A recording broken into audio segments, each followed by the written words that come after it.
Y'all know I'm weird. Whatever. Hey everybody, what's up? It's your girl BondyBlue. So let's go ahead. Let's go ahead. Hey everybody, what's up? It's your girl BondyBlue. Okay, follow me on Instagram and let's get into the video. Right? Hey.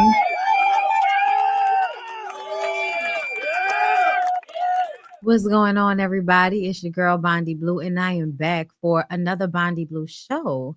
Happy holidays, happy Kwanzaa, Umoja. All right. I hope y'all are having a good holiday, a good week. I hope you had a good work day. If you had to be down to them people's jobs today, girl. Okay, now if you are a member of my channel, please go check the website, check Patreon, check YouTube community tab because we had a Love and Hip Hop Miami live earlier, and we also went over the portion of Messy Mondays where Keisha quit Bell Collective by gagging Carlos King on his very own live. Okay. He did not know. He was shocked. He was appalled. He had to pick it up. Dustin did an excellent job, like just smoothing it over after. And the young lady, I think her name was Jazz, she did a great job with showing the shock and appall that was really taking place because everybody was having fake smiles on their face when really it needed the shock and all look that was on her face. Okay. Um, so we had fun discussing that. And what I did want to say that I forgot to say, the way Keisha quit the show, I think is indicative of how she feels about Carlos as a executive producer. And I believe that it coincides with a lot of people's experience and opinion on him as an executive producer to some of the women on these shows. And it reminds me of Tyler Perry, girl. It reminds me of Tyler Perry because I yeah, my dog just came in here and completely took the whole little moment away from me. Just came in here little feet just a tapping away. But it brings me to Tyler Perry because Tyler Perry said that he went to therapy. I don't know why he been doing so many interviews. Oh yeah, because of the Netflix movie I'm not ready to watch because of the racial connotations. I'm not ready for the racism yet. But Tyler Perry is doing a press run for that movie on Netflix. It looks really good though. And I remember he said that he started therapy. And I was like, ooh, I hope that translates in his writing because I personally believe whatever like internal issues that Tyler Perry has, like with his childhood, his mom, the women in his life, the men in his life, I think he works that out in his writing, which is why women are always being like, dragged through the gut. Okay, with him. Cutter, he's as big time as you can get. I've lived in Harlem all my life. I do know a rat when I see one. And that's not to say that he's a rat, but it is to say that I think he and Carlos both, the way they work is an extension of how they feel internally about women. I do. How they view them, what they feel like, women have to do in order to be saved at the end of the day, right? Because everything is a theme off of religion in one way or another. And everybody's always looking for somebody to come and save them. That's what a whole, princess thing. Y'all know, damsel in distress. All of that comes from like needing somebody else to come in and save you from the perils of your life. And we adopt that as a mentality, as a culture. Okay, as a culture, girl. Okay, I might took it a little deep on y'all right quick, but don't think too hard. Either way, Tyler Perry. Carlos brings me to Tyler Perry. And then this clip came out today. And I wanted to play the clip because I want to discuss. Also, before we discuss it though, please do not forget to sign up for the mailing group for Reset by Design Wellness. Y'all know that we're going to Bali in July. I literally just got off the phone with Taisha today discussing our flight arrangements, and I'm super duper excited because I believe we'll all be on the same flight. going to Singapore. It's gonna be amazing. I cannot wait to see my girls again. It's always a good time. It's always relaxing, rejuvenating, luxurious. You know what I'm saying? All of the things, girl. So if you want to be a part of the clique, Reset by Design Wellness. The link is down below in the description box for the second Bali trip. And follow us on Instagram. Okay. And with that being said, girl, I cannot wait. Do you hear me? I cannot wait. Let's go ahead and get into what Tyler Perry said. Did he give you his Christmas list? It's coming up. He don't get no Christmas list. What you talking about? He gets two things. He What? gets books and Legos. That's it? He don't have a job. What else is he gonna get? He wants more. He was complaining once. This is about 5 years ago. He was complaining about flying commercial because the lines were so long. And Khalil and I were talking. She told me, we're not flying on your plane anymore. Like, okay, fine. So they have been going coach for years. You letting your son go coach? Absolutely, so that he understands. I worked. He did not. Really? So when he works, he can learn that lesson. Yeah. He's not gonna be one of those ridiculous poor rich kids. I can't stand that. No, he ain't got no money. Now see, Jeffrey, he flies in 36D, and I tell him, don't come bother me up in 2A. That's right. You stay right back there. That's right. I'm with you, Tyler, all the way. Until Jeffrey gets enough money to buy his own 2A, 36D. 36D, that's where he's at. We are there. It's not Aman. Am I saying his name correctly? Yeah. Did he give you his Christmas list? It's coming up. He don't get no Christmas list. What you talking about? He gets two things. He What? gets books and Legos. That's it? He don't have a job. What else is he gonna get? Okay. There's an echo. Okay, I know there's an echo, y'all. It's StreamYard. It's not me.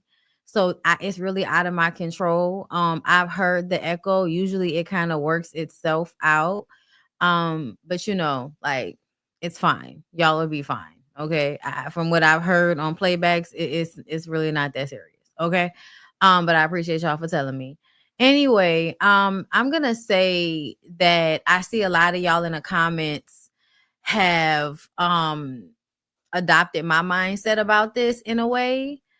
And yeah, it does that for some reason, y'all. It'll start out echoing and then eventually it'll stop. That's why I say it's not in my control, because it's not anything like I'm doing. But yeah, Tyler Perry. You guys, I think that I understand where he's coming from, and I think it is extremely important, because we would listen. Y'all know how much it works on my nerves. Them damn children are Married to Medicine. Those grown ass teenage boys that don't know how to clean up after themselves, don't know how to cook, because Simone and Cecil felt like them being the generation to have money meant that their children should not have to do certain things because they had to do it and they didn't like it. And it's like, but here's the thing. You have to teach your children how to take care of themselves. I believe, like, at a base level, I don't care how much money you have. I think you should always be teaching your kids how to take care of themselves on a human standpoint, meaning that they need to learn how to cook for themselves, clean up after themselves, do their own laundry, pay their own bills. Like, they need to learn to be responsible for themselves and not always look for somebody to do these things for them, or assume that you're going to have enough money to pay somebody to do those things for you just because your parents could. You see what I'm saying? So when I see what he's saying, I absolutely understand. And especially coming from New Orleans, I doubly understand. But I also feel like there is a straight face and a tone that makes me feel like he is probably hardened to his son on some level. And I think it comes from a space of trying to teach them, how hard life can be. But I often have to ask Black people specifically the question, what is the point of you having money only for yourself? Like, I'm not saying that you should create a spoiled, ungrateful brat in your kid. Like, I don't even care about him saying, oh, the child was complaining about how long it takes to get into first class, so you decided to put him in coach to punish him for being impatient. And then you get mad at him as if he's supposed to know that this is such a blessing for him to be in first class. If that's all he's ever known, of course he's not going to see it the way you see it, as somebody that was sleeping in a car. You know what I'm saying? Your kid is starting off with a father that's damn near a billionaire. And I think it's crazy to want to beat the kids over the head with the poverty that you fought to get out of. You see what I'm saying? Like at some point, I feel like people are like trying to punish their kids because they want their kids so badly to have to deal with whatever they dealt with. Like the kids can't possibly have a different life. They have to have gone through something so that they're not spoiled. And I just feel like on some level it is given you probably mean. Like that's what I thought. When I saw him and the way he straightened up, there was no, and this is just a clip, y'all. This is just a clip. I'm sure there were moments where he was talking about his son and it warmed up. But the way he instantly went to, oh, he don't get no Christmas list. He only get this and this. That's it. He ain't got no money. Like, I just don't like the way that sounds. Something about it just feels unnecessarily mean towards your child. Like, what are you mad because your child didn't have to grow up in poverty? Like, what is that about? Um, and also it made me think about how you will give gifts and you will give everybody else top tier gifts. That's not their money either. That's your money. But because you live in Hollywood and it's always a good idea to make other people in Hollywood feel special, you will don strangers or simple acquaintances or people that you work with. You will do all of that for them. You'll send them nice gifts. But when it comes to your kid, he can only get books and Legos as if there are no other options for toys out there. Like it's 2025. There are other options for toys. You know what I'm saying? And this mentality really reminds me of Mommy Dearest. I know a lot of y'all, I know a lot of my girls in here are old enough to remember Mommy Dearest. But if you don't know, Joan Crawford was an actress back in, the golden days of Hollywood. And, the last of the big shouldered broads, her and Betty Davis did a lot of films together. So anyway, uh, Joan Crawford adopted children and she was extremely rich and she wanted to present herself as somebody that was a philanthropist and that was so giving. It was a part of her image. So she adopts these children. And it's like, oh, you adopted these poor children and you give them this wonderful life. But she would literally let them open up all their presents and then tell them they could only keep one and they had to give away the rest of their presents in order to teach them how to be humble. And I'm like, why even give them all of that if you're just going to take it away? To me, in some way, like you're trying to break your child's spirit when you do shit like that, even if you don't mean to. So whenever I see a parent giving off that same energy the way Joan Crawford did with her kids, like the way it was in that movie, yeah, it often kind of gives me pause because it makes me feel like yes, no wire hangers ever. She beat the little girl, in the middle of the night. She was strapping the other little boy into the bed. Like, it was just all kind of shit that was going on that showed hella abuse. And I just wonder if, if he's mean, to his son, because his tone was just very cold. And I just was like, what's that about? And I also kind of recognize it. Like I recognize it. And like I said, we're both from New Orleans. So I feel like I understand what's going on in that moment as far as like, how they feel like being a disciplinarian is the most important thing about being a parent.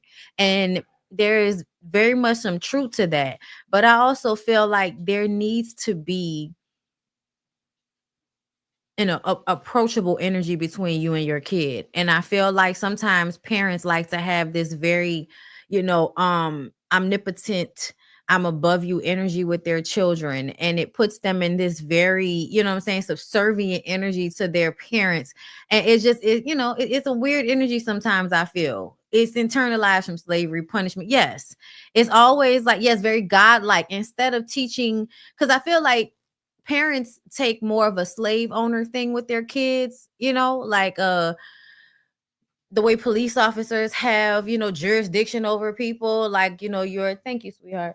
your authority figure, like that whole mentality, versus you being an adult that's teaching a kid how to live through your own actions. I always say, like, it's wild to me how, like, a lot of people will expect their children to have the self-control that them as parents don't have.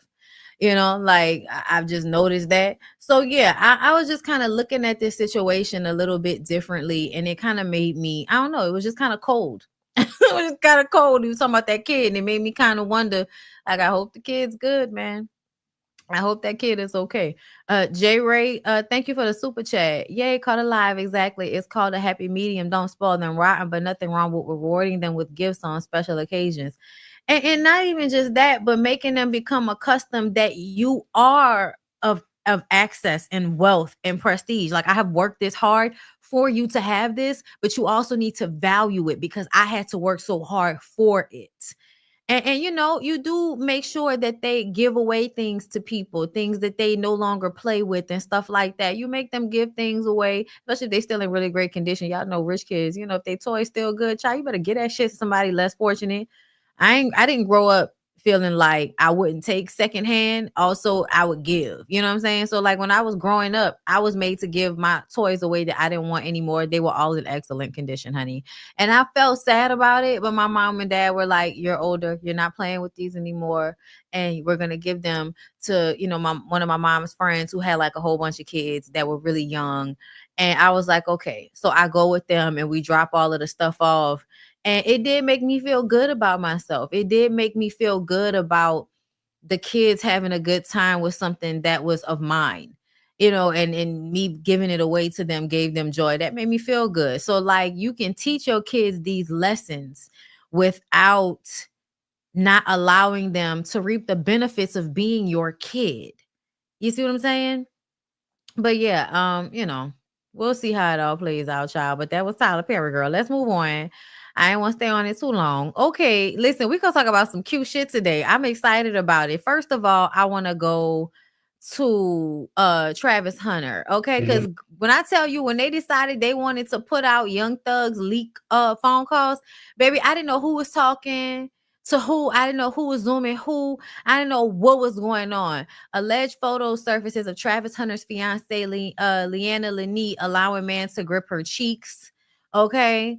So whenever this was, okay. Oh, wait, no. He doesn't drink. And I'm Hispanic, so I have tequila like in my veins. So I drink. I don't drink a lot, but I drink. And I used to party and stuff. And he would literally drive me, sit outside for hours while I'm inside like partying, and then take us home. Like, he never tried to be like, oh, just because I drink, you can't drink, or you can't hang out with your friends, or you can't, drink. He doesn't drink. So this whole situation, and we talked about it, and I told y'all how I felt. I felt like everybody needing to make this young girl look like, some gold digger that's just using this big face nigga for his money. And the way a lot of the men and women are responding to this as if they are they're virtue signaling and acting like they're doing something that is a good thing, like something that's built off some type of integrity. But the truth of the matter is, y'all just love to slut shame women, and young women specifically, and y'all love to humble pretty women. To be very clear, I believe that boy knows exactly who he's with. And I don't know why anybody thinks they're going to be able to save women from being in relationships with men that hurt them, or men who have a lot of money getting with women that are with them for their money. I don't know why y'all think y'all can save people from that. You're never going to be able to save Travis Hunter from the girls that could just want him for his money. It's not going to happen. Just like you cannot save young girls from having to go through heartbreak with young men that dog them out and cheat on them. Like, it's a fact of life. I don't feel like two young people this young should be in a committed relationship. I don't feel like two young people this young should be in a monogamous relationship. I don't really give a fuck what I did when I was younger. Now that I'm older and I look at it, I do not feel like that's what people in that age range should be doing. I don't. I don't. I think they should be dating around. I think they should be having fun. And I think that it's really weird that y'all see this girl with this boy. Everybody's like, what, 22? So y'all are posting old pictures and videos of her in the 5-year timeline of her relationship. Absolutely. But they are not married. It sounds like they have been together since she was a teenager.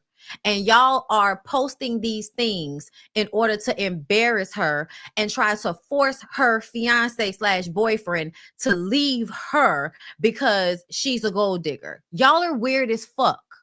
Because most of the men that are doing this, if given the opportunity, they would still have sex with that woman. And most men who are actual, like they get women, they know this. They know this. So some of the comments, I love the fact that folks are really coming together to save this man from a disaster. Some of those saying, let him learn. Okay, let him learn is easier to say. But if this was your child, would you let him clean walk off a cliff with the hopes he learns? Like, what do y'all think is going to happen? I feel bad for kid. Imagine a woman you love for the streets. She's 19, 20 years old. Why is she supposed to be some loyal, monogamous, like young woman at this age? He knew exactly who she was. That's why he wanted her. That's why he was attracted to her, because she is a attractive preference that most men like him would want. I don't know what they think they're going to save him from. Y'all think y'all are going to save him from getting his heart broken because some of y'all can't get over it as grown ass men?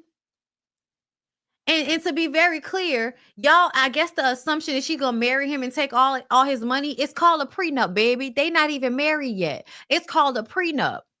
I also feel like y'all initially misunderstood a lot of those initial instances that everybody is using to characterize this young woman.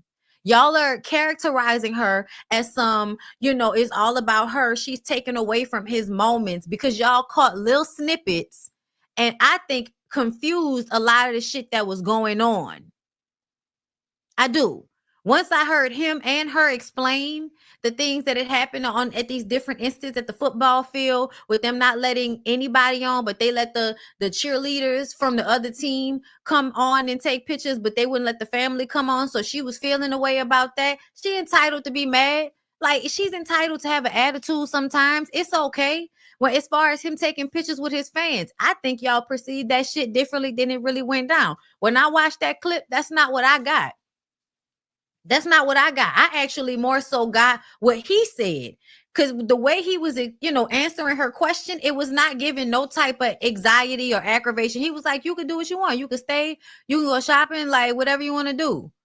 And she just kind of looked back down at her phone. It wasn't like she was, like it wasn't none of that. That situation where he was about to get a award or something like that. I think that was when they announced the Heisman.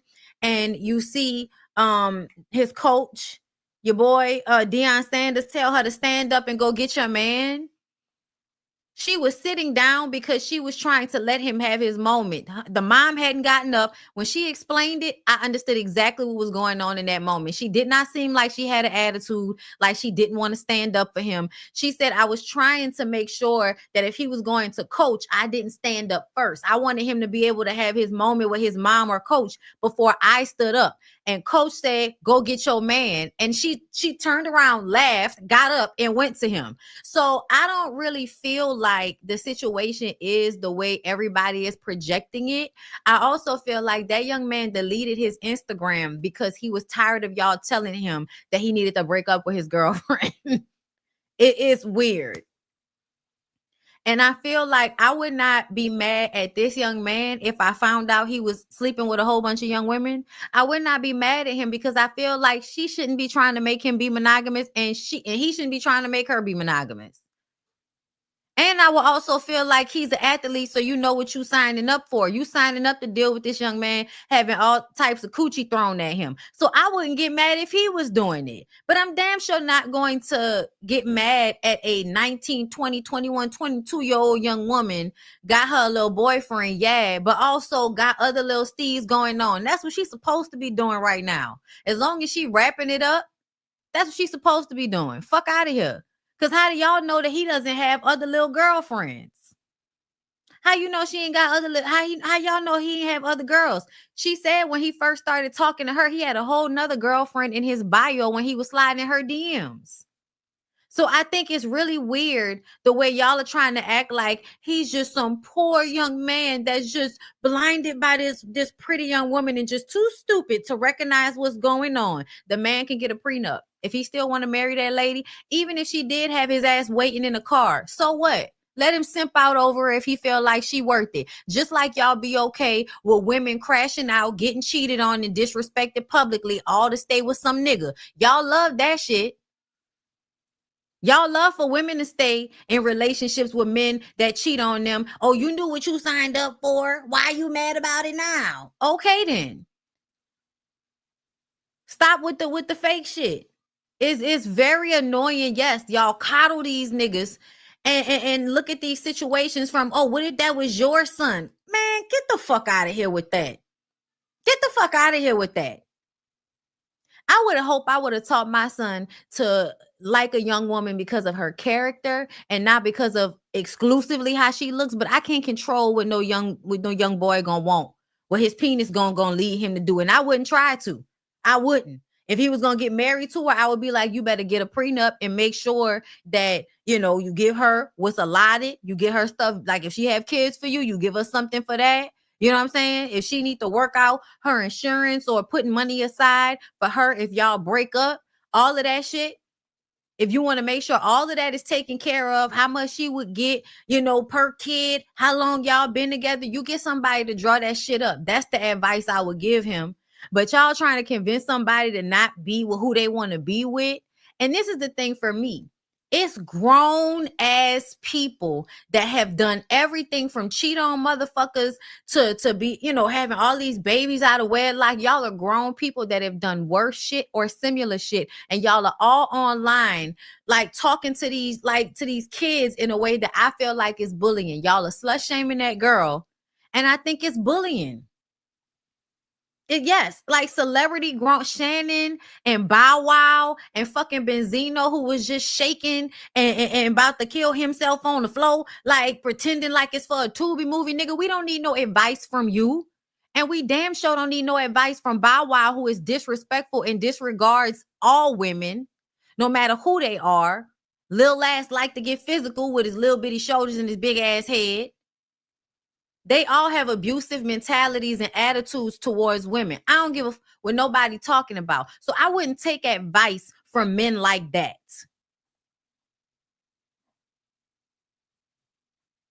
It's really, really weird the way y'all going about this. Because meanwhile, while y'all slut shaming this girl and having dudes putting up old ass videos and pictures of her and stuff, like how whack is that? How whack is that? 3 years ago, over 3 years ago. Like you really posting old shit of this girl? When like in real, like it's some whole shit to me. Like it's really, it's whole shit for you to be clout chasing and post old videos of this girl from 3 years ago because they were supposed to be in a monogamous relationship 3 years ago when she was 19 years old, right? Yeah, no, I don't agree. I don't agree with any of that. I don't agree with any of that. And I think the way people are responding to her online, child, on Christmas, no less. Oh my God. I'm sorry. I don't like where y'all online bully people. It's not a thing that I appreciate about the people. And Claudia said that his entire moment has been eclipsed by the public's focus on who he chose to be with. Right or wrong, that's the lesson he has to learn. We do not know these people's private conversations, and I think it's way past the point of looking out for this man. These are young people who are newly famous, and it has to be extremely difficult, embarrassing, and hurtful to both of them. Let's all just try to be mindful of that. Please, people have committed suicide for less. Please leave these young people who are supposed to make mistakes alone. I'm concerned. And I said the same thing.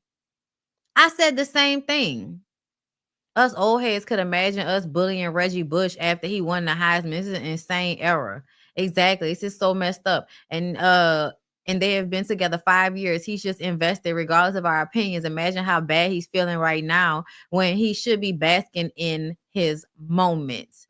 And I feel like they're gonna blame her for that, but I really don't feel like it's her fault, because who the fuck told y'all to be zeroing in on, like, these little bitty moments on this random ass girl? Like, get a life. Like, that's wow.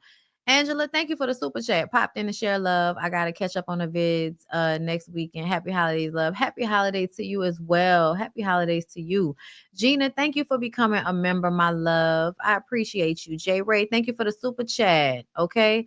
Yay, I caught a live. Exactly. It's called A Happy Medium. Don't spoil them rotten, but nothing wrong with rewarding them with gifts on special occasions. I read that. Saltwater daughter, thank you for the super chat. Why have a child if you want them to inflict trauma and struggle, if you want to inflict trauma and struggle on them? Thank you, love. Thank y'all for the super chat. Shay Jersey, he is mad at life, at the life he provided for his child. It's so weird, like with Tyler Perry shit.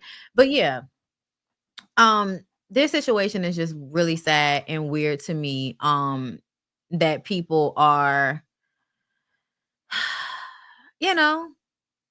kind of dogpiling on this girl for whatever she might have been doing, in their little relationship, their little boyfriend, girlfriend relationship. Like, cut it out. Let's move on. So I want to move to this shit. Mariah the Scientist tells a jailed young thug about the Diddy Cassie video. Okay, so that was the first clip to come out, and I just clocked it just cuz, right?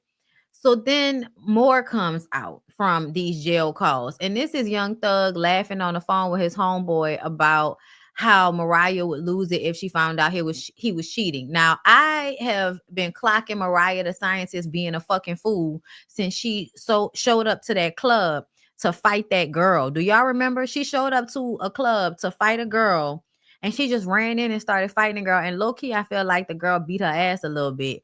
But I think the girl's name was Cleopatra or something like that. Not the rapper girl, but another Cleopatra. I can't recall. But all I know is Mariah the Scientist was rolling around on the dirty club floor over some girl while Thug was in jail. And I just remember thinking, oh, she is such a pick-me. And then y'all be saying, and I'm not sure if this is true, but y'all be saying that she ended her tour for him. So, like, you out here just really putting this man first. And he ain't gonna never put you first, but you out here just totally disregarding the shit you're supposed to do for yourself so you can be here for this man.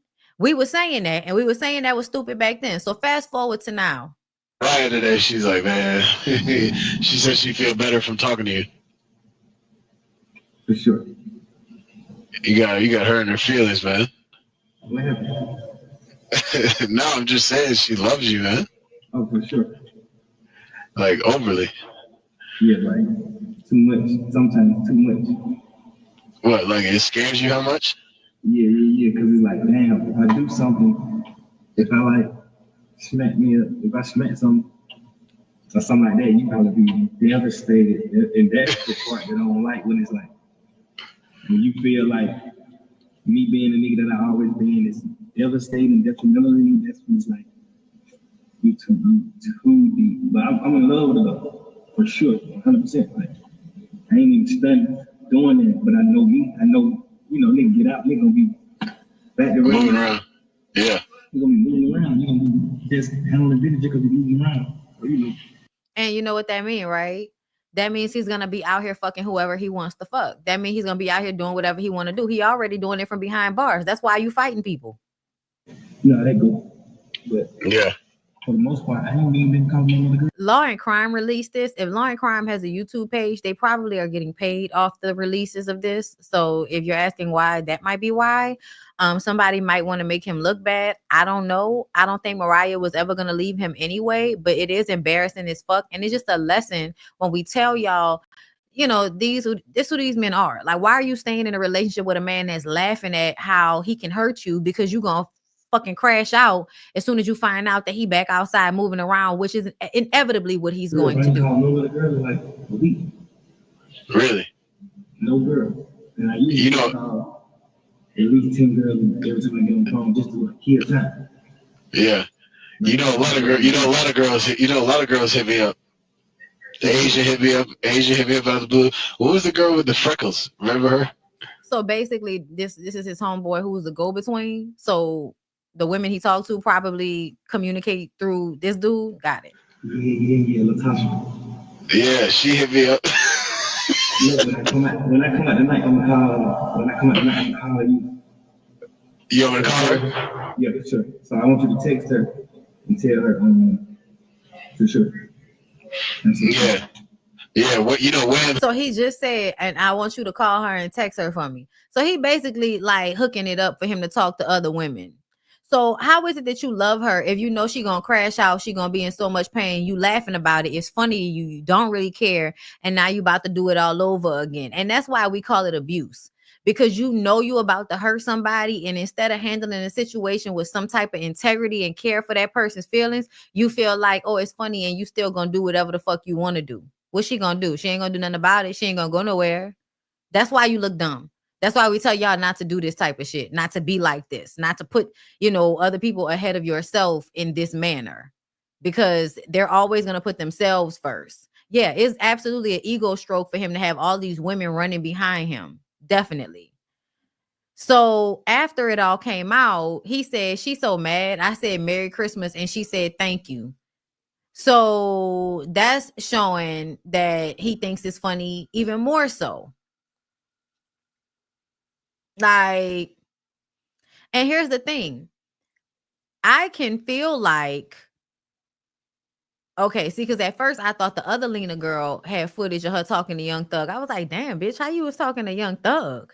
But it's another Lena. Travis Hunter's girlfriend name is Lena as well. And they both kind of, racially ambiguous, light-skinned looking women. So that was wild. But because at first I was like, wait, is that the same woman? And then as I've been researching these past couple of days, I'm like, oh, okay, it's not the same. But either way, like, he's talking to all of these different women. It's on camera. You know what I'm saying? It's on video. He knew it was going to happen. Talking about, sorry to my baby for all this bullshit on the internet. I love you, baby. And fuck them all. We know what's up with us. I love your game more than life, mommy. Okay. So he love her coochie more than anybody else's. So he don't want to come up off her, but he's still going to do what he want to do. So I don't understand the point of her feeling hurt about it. Like, get over it. Like, you need to be in something open then, because what's the point in still being hurt behind it? Okay. Like, that's just me. Okay. And then they was, pictured out, of course, on the holidays, because if there's nothing a woman that's in an emotionally abusive relationship ain't gonna do is wait for the moment where that nigga is trying to make up for fucking up. And so she gonna enjoy it while she can before he go back to treating her like an asshole. And listen, it's not the internet. That's his real life. And that's why I'm saying, like, you gonna blame the internet, but it's really you that's doing this to her. But she letting you, she's staying with you. She posing for pictures and shit after she just watched you laugh about how hurt she gonna be when she find out that you back outside. That's wild. The trial is over. All of this is public record. Yeah, but somebody had to go and get it though and put it and post it and all of that. So I'm guessing that, for money's sake is why I said it. But anyway, let's move on from there, because so I don't know if y'all know who Mickey Howard is, but I love me some Mickey Howard. Like, my parents literally went to her concert back in the day and got her autograph for me. And of course it was ruined in Katrina, but like, I love Mickey Howard ever since I was a kid. When her Femme Fatale album came out back in the 90s, my mom listened to it all the time and I was literally obsessed. Right. But she did some commentary here that I want to discuss because I feel like it's so funny the way the older generation seems to view things when they don't see how their messaging and the things that they promoted when we were coming up through their music is also just as problematic and harmful. I think that the music, especially the love songs that we grew up listening to, especially by a lot of like, you know, and I'm just saying black people because that's what I largely listen to as far as R&B and blues and all of that. A lot of the music is women, you know, being mistreated in relationships, cheated on, fucked over, I want you back, you know, or men singing about how they want a woman to just like happily and softly receive this dick and this disrespect at the same time. Shout out to the Isley brothers. But I'm gonna play the clip so y'all can hear what she said. But I wanted to give a little commentary on this. Cardi B and Megan Thee Stallion had no business bumping vaginas on the Grammys. I was humiliated, and I don't have anything to do with that. It's always been pornography in music, but it has a place, and it's not in the mainstream. No shade to nobody. I don't want no smoke. You go back to 94 up until now, and you check out the black music and see where it came from. I literally was about to ask you, do you remember when rap was like positive and when it changed? Of course. Rap has been around for years. There's Cal Calloway was a rapper. He had a book called the Hepcat Dictionary. Hambone is rap. Hambone, where you? That's rap. We've been rapping. And it was positive. It talked about the things in our lives and stuff like that. Now, if these guys are out here just saying, you know, I shot my friend and you got to get a body on you, or you ain't got no bodies on your gun, you ain't. I heard a record today that said, put the DICK in my hand, on your tongue. I was like, what? Amazon Man was playing that.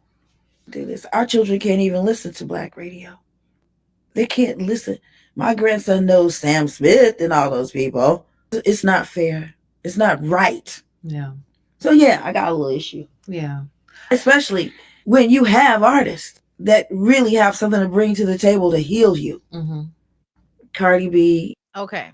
So I really hate when they specifically go for Cardi and Meg when it comes to this because they're just the girls that are out right now. But there have always been like Britney Spears and fucking Christina Aguilera and Madonna were making out at the the MTV Awards back in the day. That was extremely mainstream. A lot of the music was sexual and, you know, had a brash overtone when it came to mainstream media. Like a lot of the songs were like, whoa. And I feel like it's not even just Megan Thee Stallion and Cardi B. The white girls do this shit too, but y'all don't say nothing when it's the white girls. And then y'all make it, oh, they just do this in black music. No, they don't. They do it in all of the music because sex sells. Because we live in a sexually oppressive society. So when you live in a sexually oppressive society, it makes people push sex into the dark corners of the world. And when it's in the dark corners of the world, it turns into a whole nother mold and people obsess about it. When you oppress things, people obsess about them. And that's why sex is so obsessively used in everything. And it's not even just because sex is just a part of life, but it's also because we're taught to feel a lot of guilt and shame surrounded by sex. We don't have a healthy relationship with the subject of sex to the point that grown ass people feel like you can't have a conversation about something that happens every day, B. It's weird.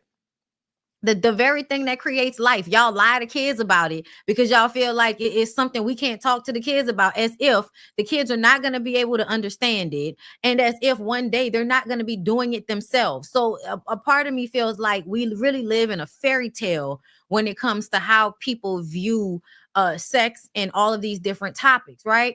But specifically with Mickey Howard, I'm like, I love you, Mickey. I do. But y'all's music really kept in the forefront to be male-centered, for your whole life to be about some man and to be okay with him treating you badly.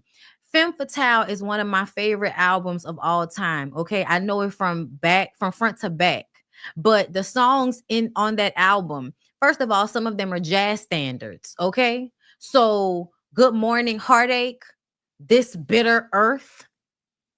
Then there's Cigarette Ashes on the Floor, like an album that is literally about your obsession with emotionally abusive relationships. Y'all, I feel like it's weird that y'all don't see how that is also like extremely toxic. The way y'all have talked to the young women through the music and told them to run behind relationships. And y'all mentioned in the comments, Betty Wright, don't blame Mr. Charlie. Mr. Charlie is just a man, and he's doing the best he can. Heard him say all of that shit. Like we grew up listening to toxic music. I told y'all the other day about the Isley Brothers, how much I love Hello, It's Me. Telling somebody don't change, like that's crazy to tell somebody not to change, especially when you also telling them that you're gonna be out here in the street. Think of me, babe. Think of me, babe. Okay. He said, I'll come around every once in a while. He not even gonna come around all that much. But he wants you to stay stagnant and just waiting on him for the rest of your damn life. And think about what a lot of y'all grandmothers did. A lot of y'all grandmamas and aunts did that. And I'm talking about like back in the day, not my mama, like not the 50s. My mama's in her 60s, so her generation. But like not the, y'all who grew up in like the 70s and the 80s, but the ones that was born in like the 50s and shit, they generation very much, and before that, very much took the state of, I'm going to self-sacrifice for a man. And then they said it's for family, but it's not really for the family, because a lot of times the kids end up being harmed in some of the ways that these family dynamics work out. So it's not always about the kids or for the kids, like people like to say. But yeah, no, and I love the Isley Brothers, so I listen to it all the time. But when you actually listen to the words that are being sung to you, a lot of that shit is toxic as fuck. And the things that we go through for real in life, like let's be fucking for real. The shit that people are actually upset and feel a way about in life has to do with romantic relationships or familial relationships or money. Though that's usually the core. You got issues with your friends, you got issue with your partner, you got issue with your family, you got issues with money. Those are usually people's main issues that they are going through it about. And most of the music we grew up listening to is about the issues that you have in relationships, making it the sole focus of most songs. Tony Braxton, Bobby Womack, if you think I'm lonely now, wait until tonight, girl, because I'm gonna punish you, bitch, because you was asking me to be home and make money, and I can't do both of those things at the same time. So now when I don't come home tonight, that's my catch back to you. The fuck? The cleanup woman, a lot of it, yes, a lot of the song, oh child, some of them old Marvin Gaye, girl, Shirley Murdoch, all of you fucking everybody that be mad at the Arians of the world, y'all hate side chicks, and in some of y'all favorite songs, As We Lay, we forgot about tomorrow as we lay. Okay. Mm-hmm. Hey, as we lay. Oh, we didn't think about the price we'd have to pay. No. Okay. Child, Tony was telling you love should have brought your ass home. Should I even listen? Should I even try? I'll just be hearing the same old lies, baby. See, it doesn't matter what you say it is, 'cause the whole relationship was built on one lie. You say things aren't the way they seem, but still you can't be straight with me. Listen, what? How can you feel that you're in love when you don't know the meaning of love? Should have brought you love you home last night. You should have been with me. Okay? Listen. We can keep going.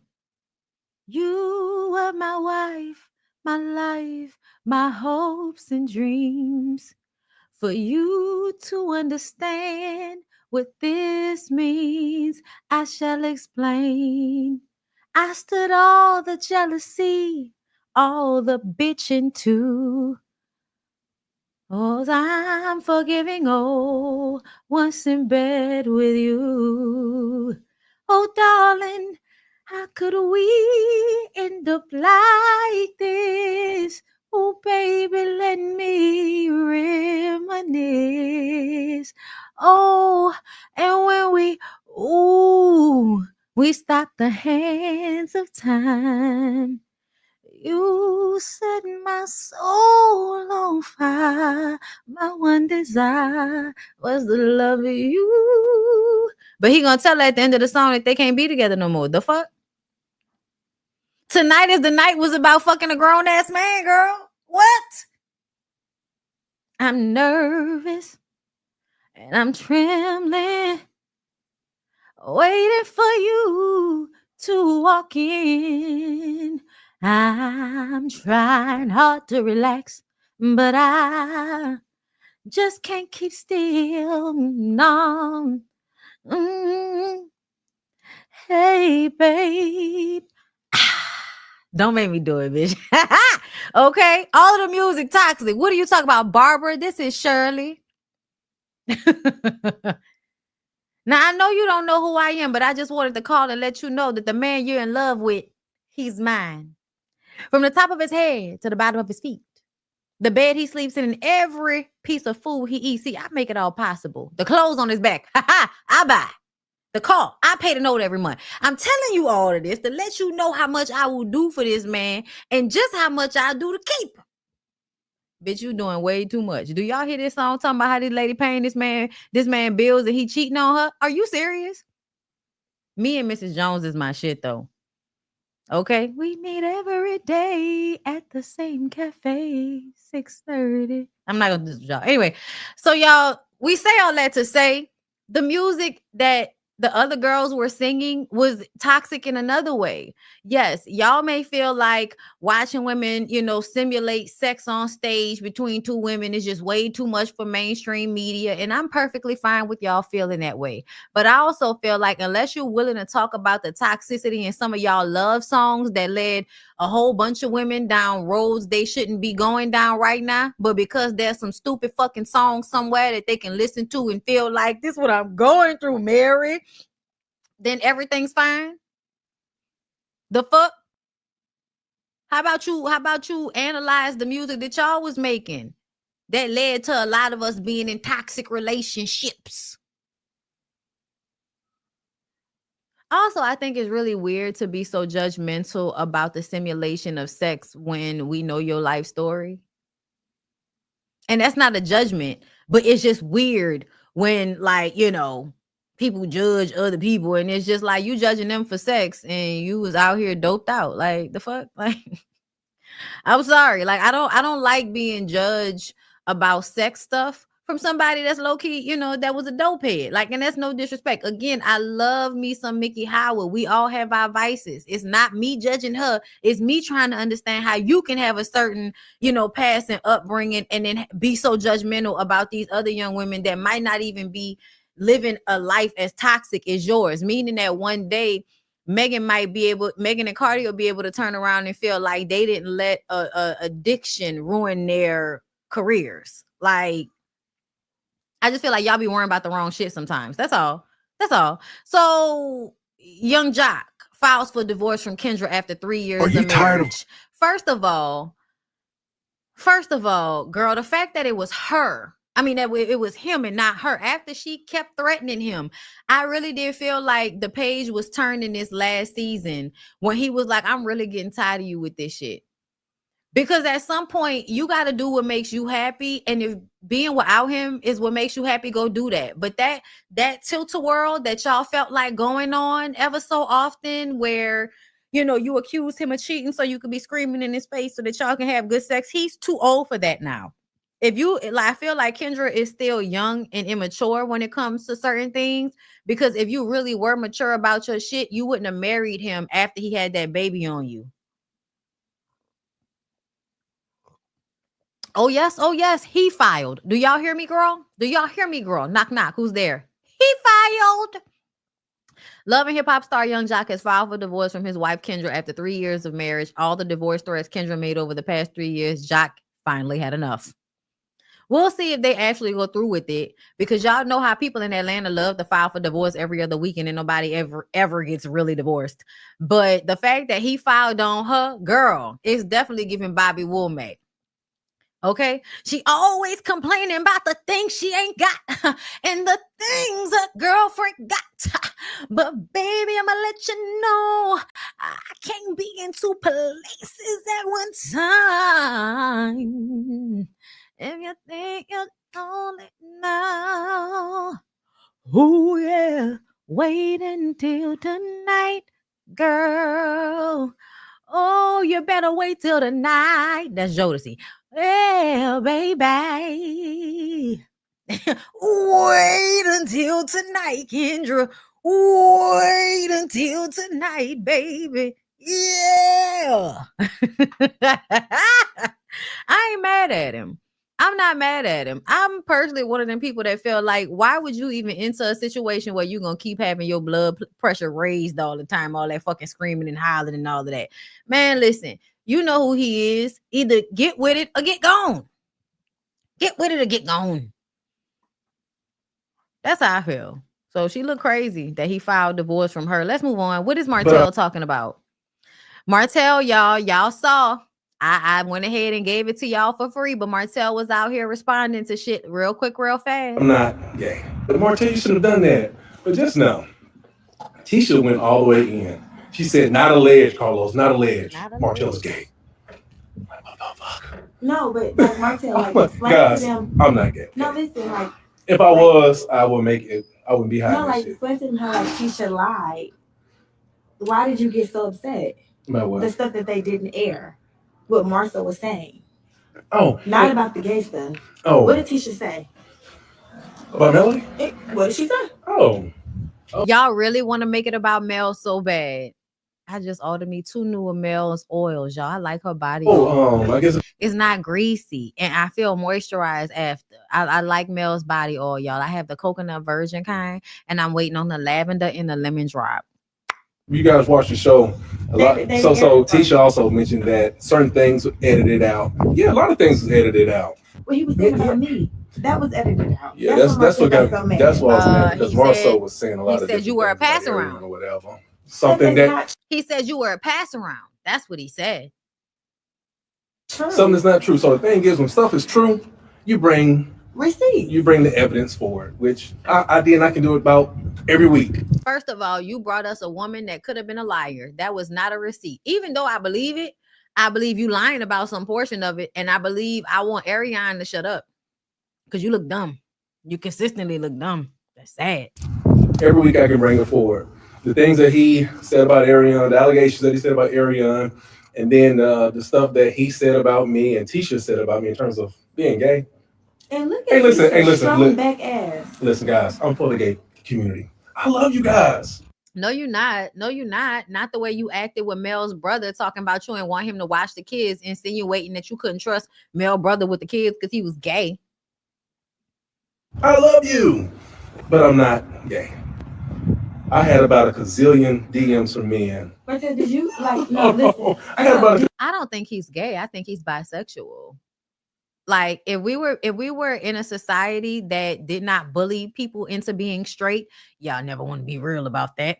But if we lived in a society that didn't bully people into being straight, Martel would probably be an openly bisexual man. He would probably go and fuck with men and women.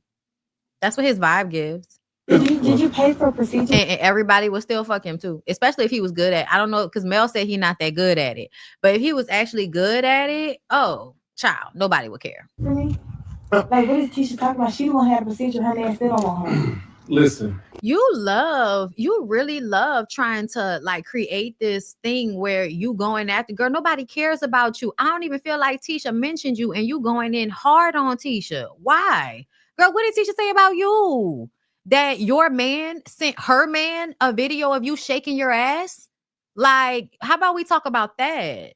Like really? Yeah, I know, but No, you never had a procedure. Right. Well, Only money that I gave more so to give to you was for the car. That's it. But anyway, but it's all good though. I was messy today. I did. And we're gonna keep being messy for the next. What? But I'm not gay. Look, he finally slid her in there at the end. He finally slid her in there at the end. All right, y'all. Let's move on because I really, really, really wanted to talk to y'all about Blake Lively and Justin Baldoni. And I'ma just tell y'all, because I watched Jane the Virgin. It was one of my favorite shows when it was on. I have loved me some Blake Lively since the Sisterhood of the Traveling Pants. Okay.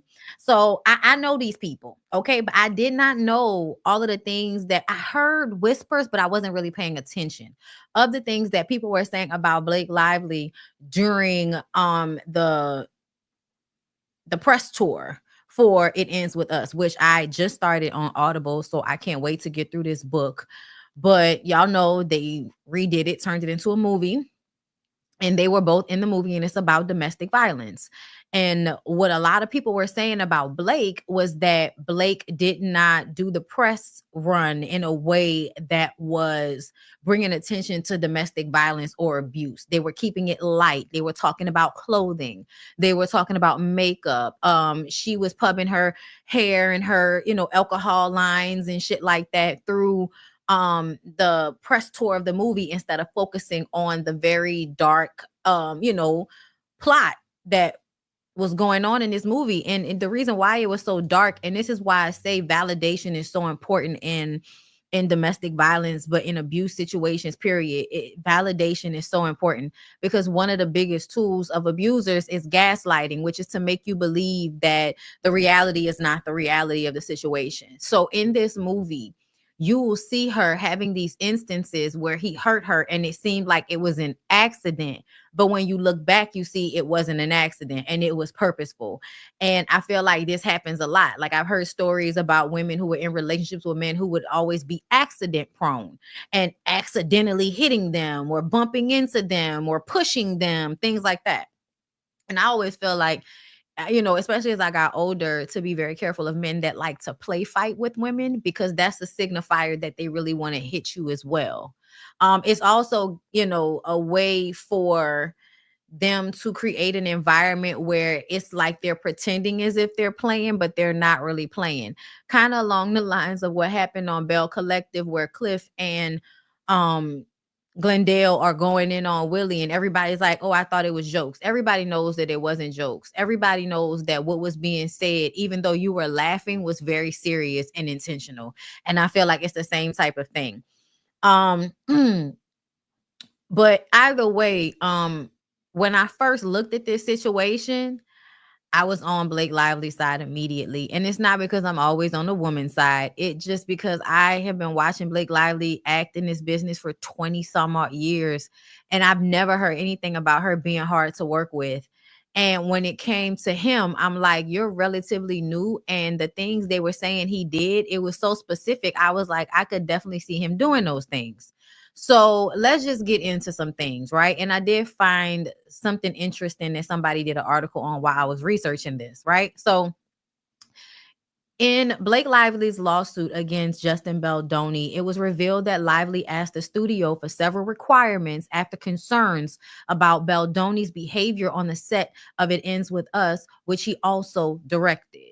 Her requirements included no more showing nude videos or images of women to Blake, of Baldoni's alleged previous pornography addiction, no more discussions about sexual conquest in front of Blake and others, no further mentions of cast and crew's genitalia, and no more inquiries about Blake's weight.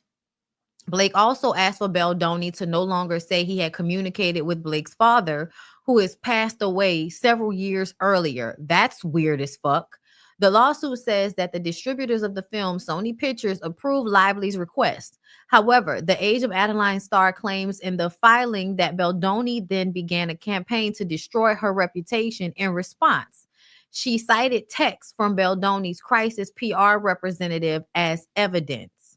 Baldoni's lawyer, Brian Friedman, has called Lively's allegations false, outrageous, and intentionally salacious with an intent to publicly hurt. Friedman alleged that Lively had caused issues on the film set by threatening to not show up to the set, threatening to not promote the film, ultimately leading to its demise during release. Hours after Lively's lawsuit was made public, Baldoni was reportedly dropped by his management, the WME agency. During the press tour for It Ends With Us, based on the Colleen Hoover book of the same name, Lively was criticized for her tone-deaf approach to promoting the work, which focuses on domestic violence and abuse, which now seems to have been a part of Baldoni's PR campaign against her. So let me explain. So basically what we come to find out is that he was working with a PR company called Jonesboro or Jonestown, something Jones, because the owner was a woman whose last name is Jones, okay? Jones had Baldoni working with a woman under her whose last name is Abel, right? So Abel is the direct person working with Baldoni. Over time, it seems as if the relationship, was causing issues. They were doing stuff that was underhanded, and eventually Jones ended up firing Abel. Well, Abel then took some of Jones' clients, including Baldoni, with her, and they went and created their own PR agency. Okay. So when people were asking how Blake got this evidence, it's because the previous PR company, the Jones PR company, is choppy. Wait. Y'all saying stuff going on? Okay, I'm not seeing it on my end, but I told y'all that StreamYard has been tripping. But as I was saying, long story short, it seems as if because she was complaining about the way he was acting on set, he was doing all kind of weird stuff. One of the things that stuck out to me the most was when they were reenacting this scene where she's having a baby. And apparently she didn't have any, garments on covering herself. And Justin gets his friend, who apparently was not an actor, but just his friend, to play the doctor who's all in her area.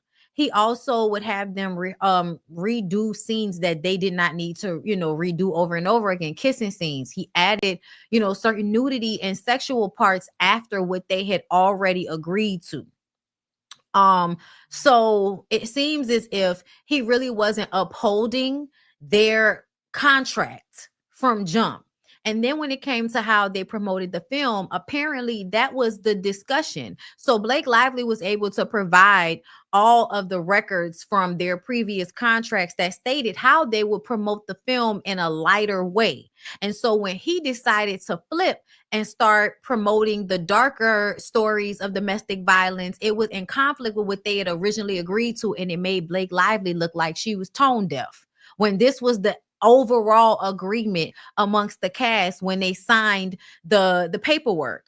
So it's all of this shit that he was doing in order to make her look bad before the lawsuit even came out. But she had complained about him, which is why he started the smear campaign, because I had been watching other people's commentary on TikTok. And a lot of people were like, why would she wait? They also felt like when she put it out, it was so it could basically eclipse other stories that were coming out. I'm like, yeah, that's not what was going on. I think it came out whenever it was most advantageous for her. But also, I don't see an issue with that, because to me, I feel like he's tripping. I feel like it's definitely him. And they said that Ryan Reynolds showed up to meetings with her after a while. But yeah, he definitely did some things. Also, the whole cast, like people who worked on the movie, unfollowed him on social media. The author of the book came out in support of Blake Lively, and the women of the Sisterhood of Traveling Pants, they came out and supported her as well. So hold up, y'all. Let me go out and come back in.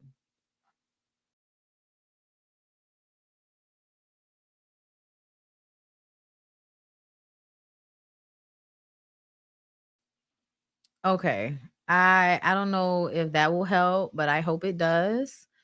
I see y'all saying that y'all going out and coming back in. I hope that when it refreshes, it's not me. Okay. Yes, Baldoni paid a PR firm to manufacture a hate campaign against Blake Lively. It was a smear campaign to make her look bad because she had already complained about him. And it was also as if he was setting himself up to be the victim in this situation, even before she knew about it, right? So all of that, right? All of that, there are receipts about it. It's on the internet now, so y'all can see how this was all a plot from the very beginning to make Blake Lively look like someone who could not be trusted because she was the only one that had, I believe, the career and the reputation behind her in order to say this dude is doing too much. And it also made me wonder about what the experience of people on Jane the Virgin might have been like, because I think just like with Black people, if you have he's a person of color, he has a nationality and being or ethnicity, being on Jane the Virgin was very much like a Latina show. You know what I'm saying? Like there are Black shows, it was a Latina show, and it can absolutely come off like people may have not said anything for the protection of him and for that show, because I have to wonder what other times that people have just not said anything about him. But he actually him and his friend were over the production company. He also owned the rights to the book.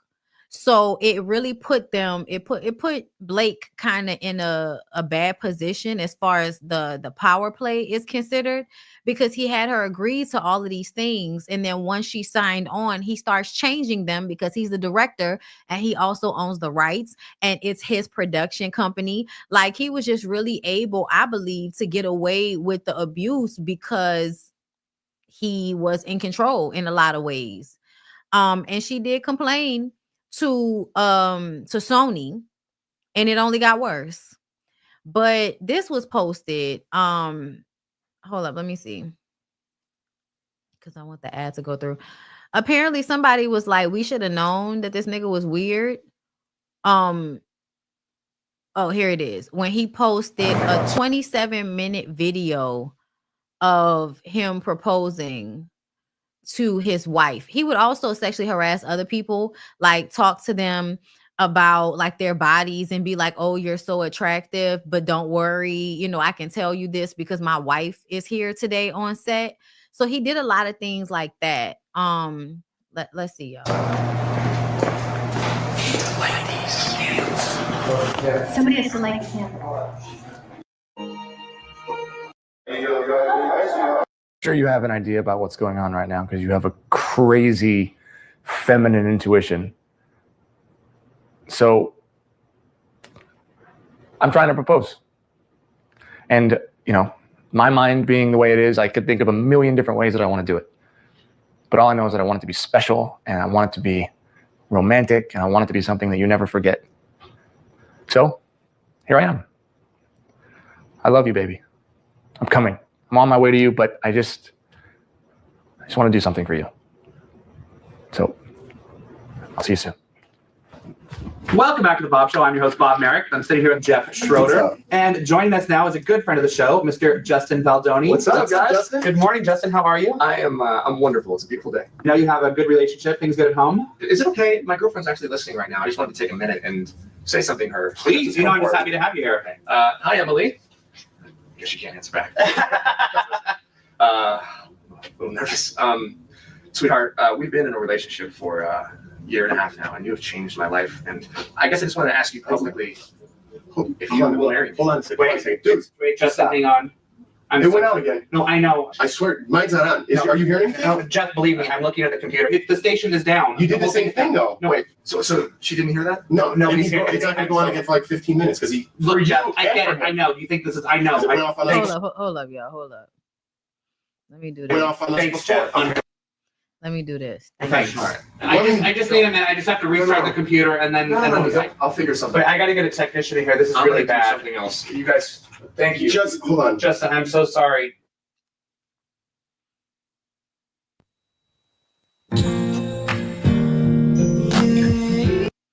Okay, I don't know what's happening here. Oh, wow. He got 98 degrees. Is that no? That's not it. I thought that was Nick LaShae at first, child. But that's what it was supposed to look like. Wow.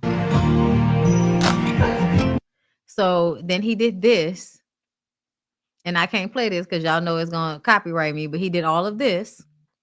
So he went from doing an interview, basically that was supposed to be about him.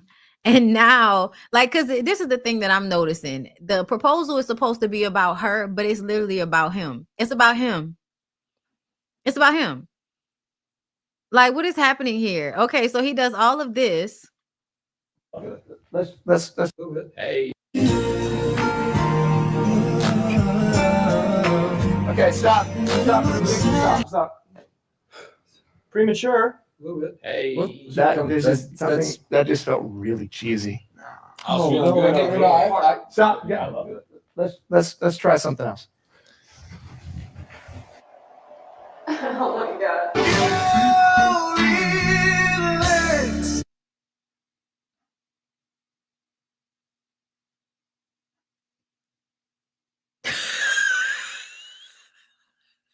Bitch, I'm about to choke. Wait a minute. Why did he slide up on him like that? Y'all, oh my god, I'm about to cry. Yo, watch. What is this? And this is supposed to be her proposal? This is supposed to be, look at her. This is supposed to be, okay, and then it gets here. What's this song? Okay, okay. Yeah, okay, so I really hate to say this, but this is extreme. Oh my god, I'm not gonna say. I'm not gonna.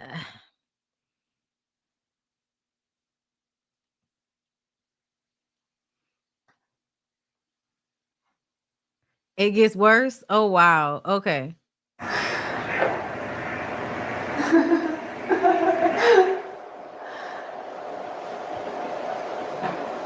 Oh my god.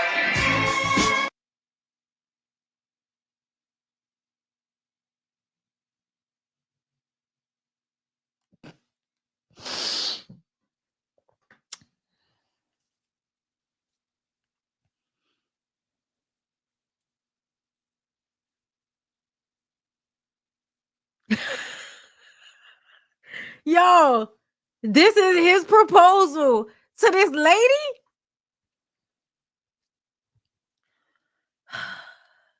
I'm sorry. Hold up.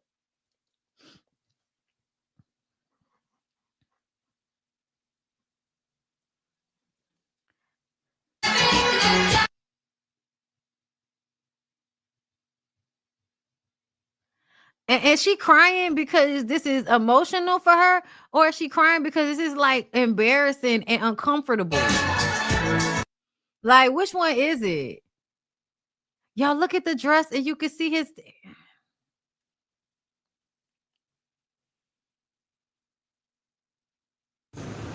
Y'all, what is she crying for?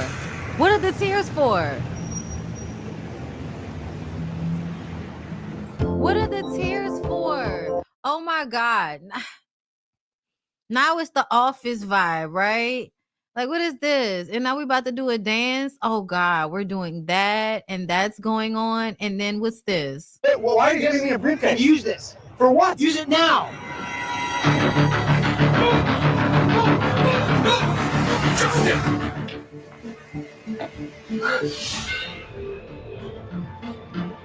Wayfarer Entertainment, y'all, that's the production company that's a part of this whole lawsuit with Blake Lively.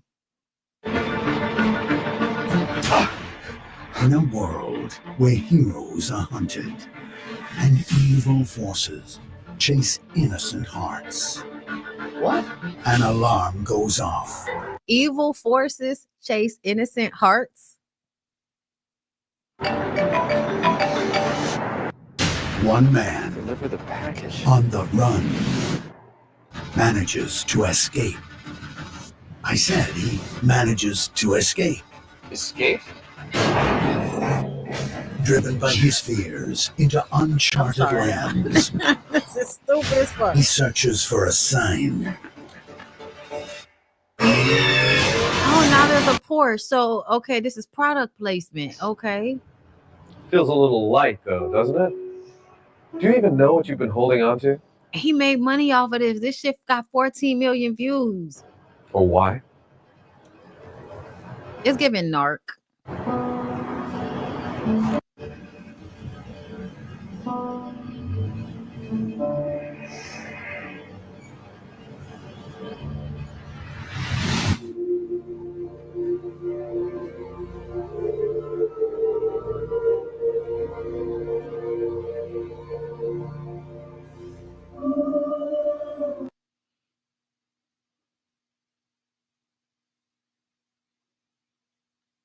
So this is supposed to be the cute romantic part that showcases all the great moments in their relationship and why he loves her so much. Okay, got it.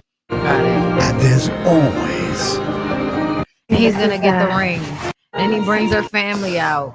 And then he finally makes it and he proposes to her.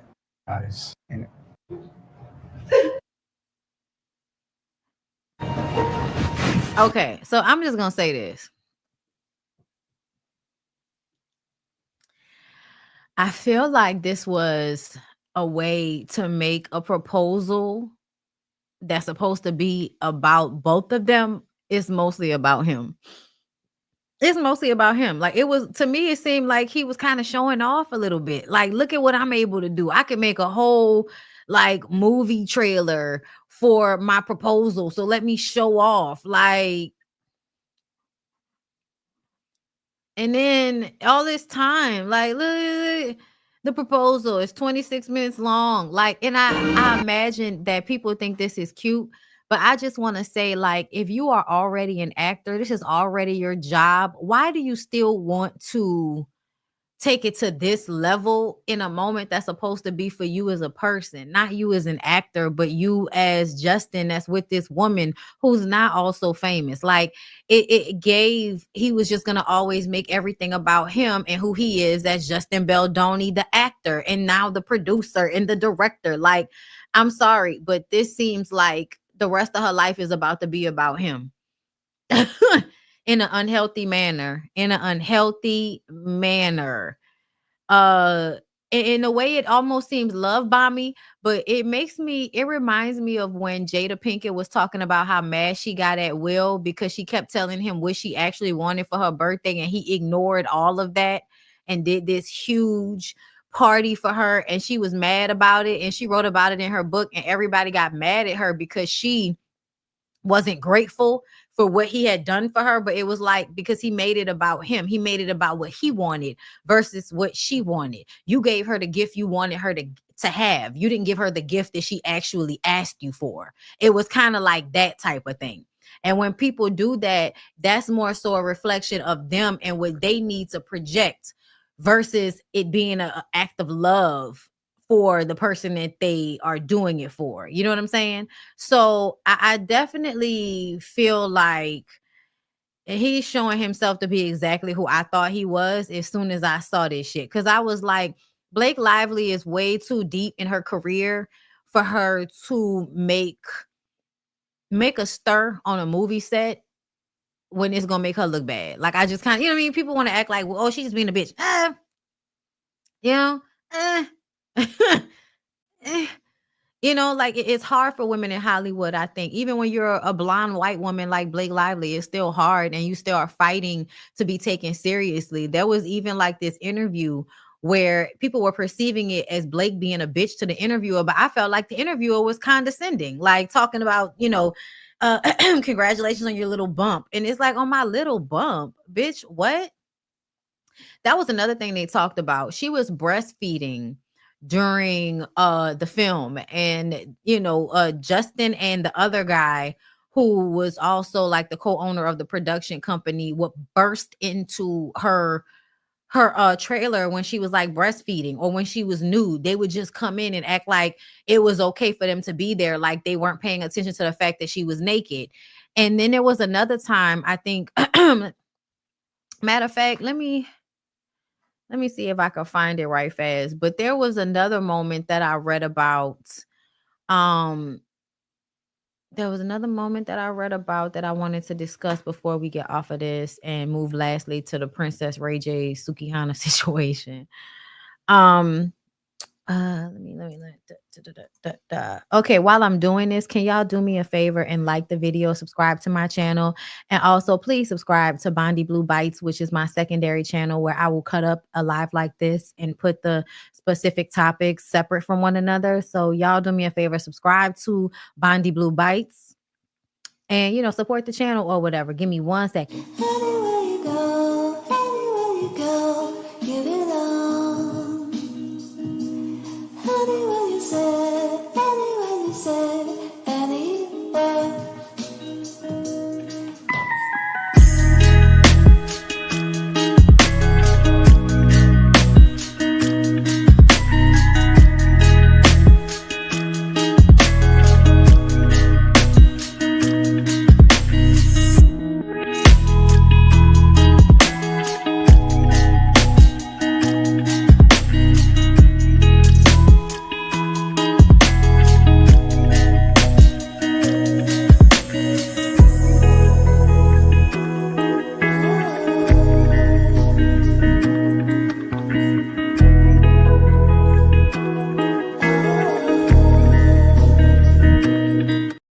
Okay, let me see if this is it. Justin Baldoni. And I'll be honest, I thought Blake Lively was the problem, but after going through the full 80-page lawsuit, I think Justin Baldoni is the problem. Not only are there so many detailed allegations in here, but there are screenshots. There are also very specific things that he did or said while on set. Allegations such as when they weren't in character, he was filming a silent scene with her, but still smelled from her neck down to her chest and commented on how great she smelled. And then when she felt like it was inappropriate, he's like, whoa, I'm not even attracted to you. That part where he was like, they were filming a scene where he's not supposed to be talking. So he's all up and down her neck, but he's actually talking to her in the scene as himself talking about, oh, Blake, you smell so good. And it's so funny, y'all. I noticed several scenes in that movie where I felt like she looked uncomfortable and I thought I was tripping. It's something about their chemistry in the movie that feels off. And it plays real in the movie because it's an abusive relationship. But when you're watching it on screen, it absolutely gives she's uncomfortable. And that was one of the things for him to turn around and say, I'm not even attracted to you. Boy, bye. If you're not attracted to her, that whole little 27-minute video that you proposed to that lady with will show us why you're not attracted to Blake. Also, apparently he had asked her if she ever personally consumed adult material, to which she was uncomfortable and said no. And then he announced that to the entire set, apparently. During the scene in which she gives birth, and that is clearly a very, exposed scene, he apparently brought on his best friend to play the OBGYN, who was right up close and personal, not an actual professional actor. But the screenshots are where it's wild, because there are screenshots from August of this last year where he is talking with his crisis PR team, talking about what their social media campaign is going to be against Blake. In one text message, it shows a screenshot that he sent his crisis PR team where he says, this is the kind of angle we need. And it was an article to Hailey Bieber and women bullying women. They continue to have these exchanges. And when one of the Daily Mail articles goes viral, they say, this is exactly what we needed. This is perfect. And you can see there is a concerted effort to have a social media takedown. But there are so many more allegations. And again, it's 80 pages. I don't know how to link the whole PDF here. Right. Let me see. Wait, I just noticed that none of the people that Justin Baldoni has worked with supported him in this whole lawsuit situation in any way. Listen, I'm telling Blake you. Lively is suing Justin. The chemistry with Justin also was off the charts. I mean, so talk to me about how sometimes you were even the intimacy coordinator in some of those sexier scenes. We saw you. That shouldn't be happening, by the way. The chemistry with Justin. She lashed. That shouldn't be happening. This whole intimacy coach thing. I don't understand why they would feel like an intimacy coach is somebody that is supposed to help the two people during whatever intimate scene that they're having, that everybody is okay and comfortable with what's being agreed to. It seems as if Justin wants it to be said that Blake would have been her own, what you call them? Your scenes, we saw you. That shouldn't be happening, by the way. Intimacy coach. Like, why would she be the intimacy read coach? I read the This was a entire good one. Blake Lively lawsuit against Justin Baldoni and his studio any months before any of us heard about any of this. So if it was just some lawyers, for them to have had an entire meeting around it in January of this year, for parties to have signed that document acknowledging that that behavior would not continue into the future, that means some wild shit went down. In terms of what actually went down. So they had agreed that no, like once she filed her initial complaint, they signed paperwork agreeing that they wouldn't continue to do these things, and then they continued to do it. You know what I'm saying? But anyway, you know, y'all can go and check out her video because she goes into a lot of it.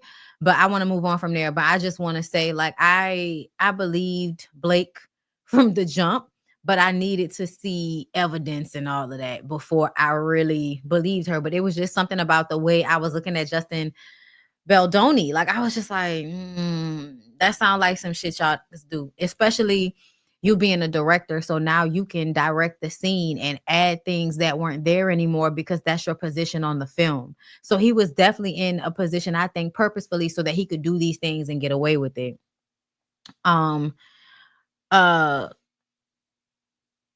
Yeah, I heard that she was a producer as well, but it was kind of like an afterthought, like when she came on. But it seems as if Justin was already working on this project before they brought Blake on. So that's another reason why he had a lot of power in the situation. Yeah, they're both producers, and it seemed as if she had to take on being the intimacy coach, but she shouldn't have had to. And as the person who was in charge of the actual production, Justin and his homeboy, I forgot his name, they were supposed to like handle that. Thank you, Kate Schmidt, for the super chat. It's a PR war between both sides. Absolutely. But I won't say that it seems as if she was doing the same shit. It doesn't seem, it seems like he actually did the stuff she's accusing him of versus it being a lie, the way his smear campaign on her was based on lies and not anything real. They were doing I forgot what it's called, but it was basically like using bot pages in order to put out stories about her as if it was actual people, but it's not. So anyway, y'all, let's move on to the Princess Love and Sukihana and Ray J of it all. Girl, first of all, this shit is embarrassing. It's embarrassing because Prinky, like, girl, when are you gonna grow up? I also feel like low-key this is the shit that Princess deserves, because I feel like I will never forget the way you helped Ray J clown the shit out of Tierra Marie when he wanted to replace her with you. And you thought you were so special, and Ray J been like dragging you through the mud this entire relationship. You've been throwing shit in his face and walking off angrily. Like, that's been happening y'all's whole relationship. Y'all finally say y'all filing for divorce, and Princess decided that she wanted to post text messages between Ray J and Sukihana. But also she sent this. I think Suki posted this first. So Princess must have texted Suki from Ray J's phone. Hey, Suki, it's Princess. I don't want Ray. Please tell him to stop trying to suck my pussy. Got a hold of his phone. Damn, it's a lot of bitches in here. By the way, he said he hates when you keep calling him with no hair. I hate that. That's hilarious. Also, fuck you, Princess. I'm sorry, but it's kind of like, girl, why are you doing all of that to Suki? If you and that man not together, like, why are you texting that girl that shit? Princess Love says this was about a month. This was a month ago, and I was trolling because he went through my phone. They've been messing. I do not want Ray. I was being petty. Oh, I know they've been messing. Do y'all remember when he took her shopping because she was on his new reality TV show platform? Yeah, I definitely felt like they were fucking around then. So then Suki posted this. Stop. Getting the wine on herself. No, stop. You're a bitch. What? Stop. He definitely pushed her in the pool. And this is the moment, and she still married him after this. Like, we was all like, Prink, you should go. And she was like, nope, I'm gonna marry him, have 2 kids. I'm gonna stick beside him. I'm trying to figure out what the f do you got going on. Are you okay? Listen. So this is another part of it that Princess put out. Princess posts alleged messages between Ray J and Suki. And the letters on his phone are so big. It's crazy how clear this is. He says, I still got your pussy juice on me. I kept it on. I haven't took a shower yet. That's some nasty nigga shit. Do you think I was being too something and it cut off? And she said, since y'all want to go viral so bad, here you go. And y'all, that look like, how does that pussy on the shirt? How what is that? Oh, that's a different day. Okay, thank God. I don't know what's going on. I don't know what that is on his shirt right there. Is that makeup? Ooh, I don't know. I'm grossed out. Guys, I promise I don't care. But since we're posting screenshots, okay. She said, ugh, I don't want Ray. He went through my phone. I was being petty, returning a favor. Ma'am, this is not petty. Like, why is he still able to go through your phone? That's the bigger question. Why, princess? Why is Ray J still able to go through your phone? Like, are y'all still living together? Like, what's going on? Girl, y'all wrong for that. Princess Love posted this. Y'all are wrong for that. Okay, you old colorist ass bitch. Anyway, but yeah, I'm like, princess, you obviously are still fucking Ray. Like, you still with him, you still care, ma'am. And that's embarrassing for you, because why would you still be worrying about Ray J? He been out here crashing out ever since you filed for divorce this last time. I don't understand what's happening here, but I know y'all too old for these childhood games y'all playing. Why the fuck are you responding to Suki on his phone? That's petty. That's stupid. That's childish. Why was he even able to get in your phone? Why do you still allow him so much access to you? Like, yeah, and why are you taking it out on Suki just because he went through your phone? Like, what did Suki do to you in order for you to be going at her? I know what it is. You feel like why he would go fuck with some girl that's beneath you like her, right? Because you the Blasian. This is what I be fucking talking about. This is how people feel about, racially ambiguous men and women in our racist, fucked up, colorist society. You feel like because Princess looks the way she is with her hair and her facial features and all of that, that she is better or more attractive than Suki. Because Suki is a Negroid featured having beautiful black woman. I think Suki's very beautiful. Like, I've always thought that. She don't act right. She ain't got no sense, but she's still beautiful. But either way, princess, I believe you mad that he over there fucking with somebody who you feel like is the bottom of the barrel. So that's really why you going at that girl like that, talking about you just being petty. No, you're not. You low-key a lot like a lot of these preferences that these niggas put y'all on a pedestal, but then when you find out they fucking women that they don't consider a preference, the same women that they talk shit about, they laid up with, and you feeling a way about it, so you gonna post it online and try to act like it was some other shit. Nah, that and listen, this will let me know what it really was right here. Where is it? This shit right here, this right here let me know what type of time your big grown ass was on. The you and Ray J should be around the same age, y'all. With the letters being this too big, y'all too fucking old for this shit. Child, I want to see all of the other shit, y'all. What's all this other shit on the bottom? This look like it might be other texts. What are these other texts at, princess? Did you post all of them? Let me go to her page. Hold up. Let me go to her page and see if she posted it already. And also, let's not forget on Love and Hip Hop Miami, Princess gonna call herself slapping the shit out of Amari the nigga for possibly fucking with that weird ass nigga Willie Ray Norwood the second or the third or whatever it is, girl. I don't know. It's embarrassing, Princess. It's so embarrassing. Okay. Okay. Okay. Okay. Okay. Okay, so it's giving none of it's there anymore, is what it's giving. And that's fine. That's fine.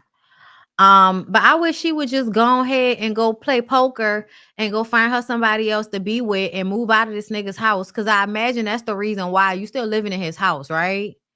Like, you still want to, and I'm not mad at her, but a lot of times niggas make it so hard for you when you still want to have access to y'all's money. And that's what it is, I think. Yes, that's why Erica Mena crashed out about Safari and Spice. That's exactly right, Erica. What's going on, Mike Raw? Let me see right quick, because I did see some shit about Erica and Safari and I did not talk about it. Okay, here we go. Because she's just weird like that. Because you know it's the holidays, and if Erica Mena is not gonna do anything, she's gonna stay in a perpetual cycle of getting herself upset about a nigga that she need to let go of. The blood clot. Okay. Erica Mena snaps back as Safari maintains that he's a deadbeat dad. It's been 6 months of not seeing these babies now since it's Christmas. I guess the photo op is more important.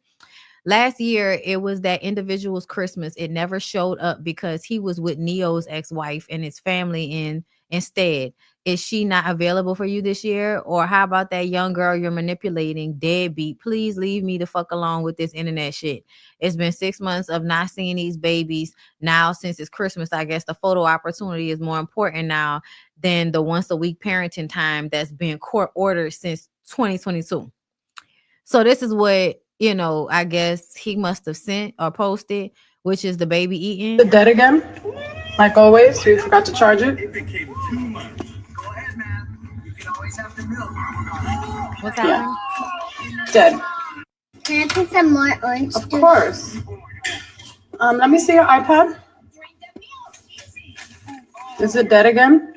Like always, we forgot to charge it. Is this supposed to be a metaphor for Safari? Girl, I don't know what's going on. She doing too much. Maggie, hello Maggie. So he posted all of these texts of the baby not answering him. I'm trying to reach my daughter's iPad so I can pick them up. Oh, for Christmas, but I'm blocked. I didn't know 4-year-olds know how to. So it wasn't that the baby had blocked him. It was just that it was not being charged. Girl, I don't even believe that. Because why he couldn't just hit her up? See, this is why y'all should like be mature individuals when you want to have children. Because the fact that y'all even doing all of this is just fucking stupid. Stupid. Meanwhile, Jody Turner Smith demands over $30,000 in child support and spousal support from Joshua Jackson, accuses him of breaking promise to support her if she became a single black mother. Embarrassing. That shouldn't even be a part of the conversation. Y'all know how I feel. I feel like, you know, those are y'all babies. When y'all have babies, those are y'all babies. If y'all want to keep them and have those babies, that is your prerogative. Don't take on no fucking negative moniker of being, oh, I'm a single black woman, and then you was with a white man. What kind of weird ass shit is that? Made me feel like he almost wanted to turn you into a black single mother because, ooh, it's so fun to make stereotypes out of people. Wow. I don't know what's going on. But with that being said, y'all, I'm done. I love y'all. But I had ordered some fried chicken that I'm trying to go get into. That's the show. I hope y'all enjoy because I enjoyed y'all. Okay, you feel me? And I'll be back you know, next week, girl. Okay, because I gotta take time off, girl. I got stuff going on. But I love you guys. I hope y'all continue to have a great holiday, and y'all will see me before New Year's for sure. All right, y'all. Good evening.